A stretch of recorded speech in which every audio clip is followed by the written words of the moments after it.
উপাসনা করেন তারা হচ্ছে গণপত্র। পরবর্তী পর্যায়ে যখন বৈষ্ণব শক্তির প্রচন্ড প্লাবনে যখন শাক্ত সাধনা স্তীমিত, সেই সময় যখন মধ্যযুগে সচৈতন্য মহাপ্রভু জন্ম নিল, তখন গৌড়ীয় মতের প্রভাবে শাক্ত সাধনায় যখন স্তীমিত হলো, তখন আবার সেই শাক্ত সাধনাকে আগাম বাগিস তার প্রচেষ্টাতে এই শাক্ত সাধনা আবার উজ্জীবিত হলো। তার পরবর্তী পর্যায়ে রামপ্রসাদ, শ্রী চৈতন্য, রামপ্রসাদ, কমলাকান্ত, রেমাকাপড়, এরকম অনেক মহাপুরুষ যারা মানুষের দেশে তারা দেবতার পরিচয় দিয়ে এই শাক্ত সাধনাকে বাংলার মাটিতে আবার সুদৃঢ়ভাবে প্রতিষ্ঠিত করেছিল।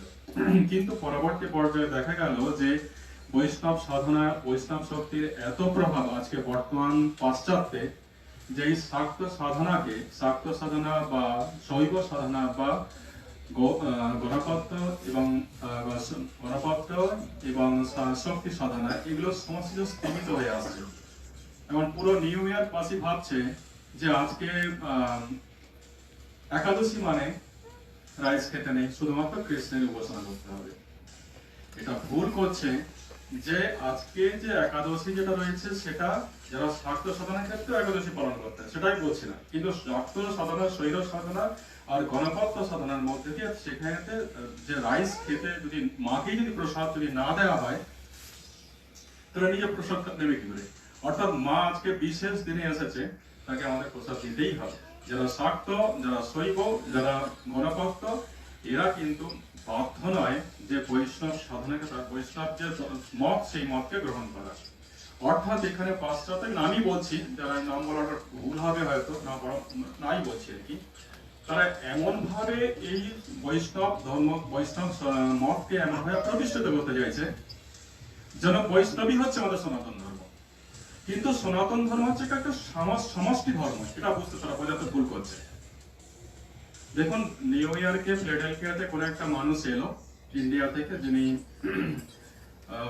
বিবাহ করে যে সবই করেছে, বুড়ো বয়সে উনি একটা মত প্রতিষ্ঠা করলেন এখানে। সেটা কিন্তু ওদের সাথে মত বিরোধের পরিপ্রেক্ষিতে কিন্তু মত প্রতিষ্ঠিত করেছে, ওখানে থাকতে পারেনি।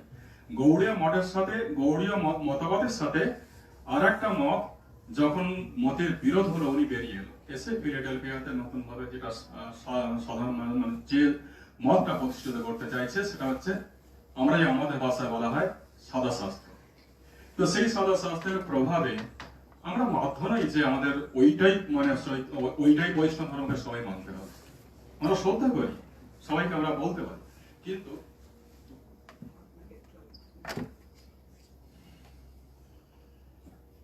হিন্দু ধর্ম কিন্তু বৈষ্ণব ধর্ম নয়। পুরো বৈষ্ণব ধর্ম হিন্দু ধর্ম নয়।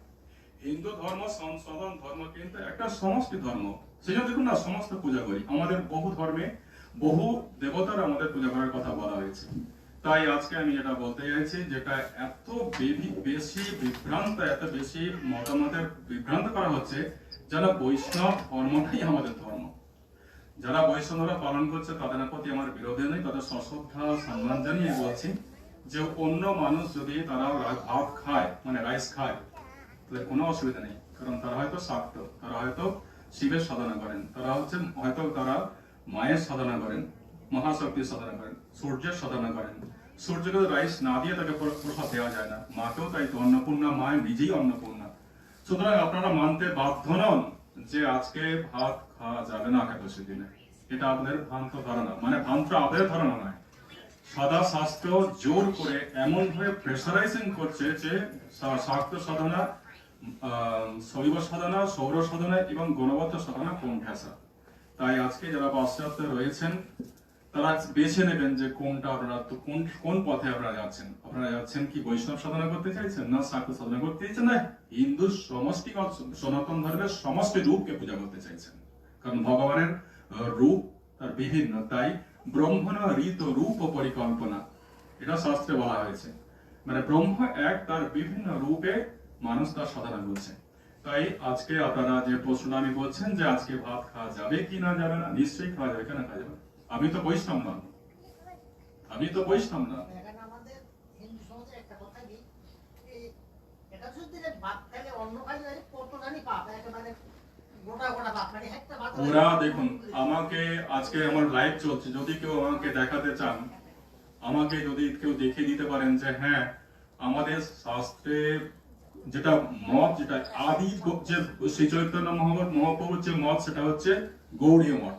সেই গৌড়ীয় মঠের সাথে এটার বিরোধ কেন? উনি কেন গৌড়ীয় মঠে থাকতে পারলেন না?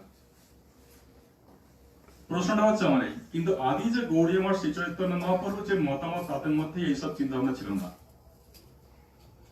যেটা পাটবাড়ি দক্ষিণেশ্বর বা পাটবাড়িতে যেটা এখনো পর্যন্ত, বা কালীঘাটের যেটা গৌড়ীয় মঠ রয়েছে, সেই গৌড়ীয় মঠের মধ্যে কোনো এদের সাথে মতামতের মিল নেই।